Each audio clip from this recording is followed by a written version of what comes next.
ဘဝမှာရွေးချယ်မှုတွေမှားလို့ရတယ်။ဆုံးဖြတ်ချက်တွေလည်းလွဲချော်လို့ရတယ်။အမားတွေပြန်လည်ပြီးပြင်ဆင်သုံးသပ်လို့ရတယ်။ဒါပေမဲ့လူရွေးမားတို့တော့မရဘူး။ဘဝတတ်စာတွက်လက်တွဲဖို့ကိုရွေးချယ်ဆုံးဖြတ်မှုကတော့လွဲချော်လို့မရဘူး။အခက်မတင်လို့ကြုံလာဆုံးလာပြီးဆိုရင်လေ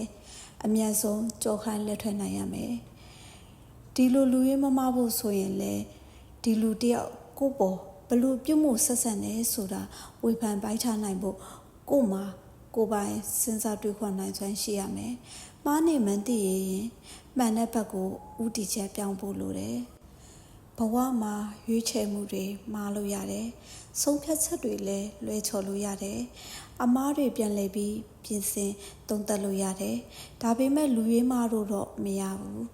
ဘဝတတ်စာတွက်လက်တွဲဖို့ကိုရွေးချယ်ဆုံးဖြတ်မှုကတော့လွဲချော်လို့မရဘူး။အခက်မတင်လို့ကြုံလာဆုံးလာပြီးဆိုရင်လေ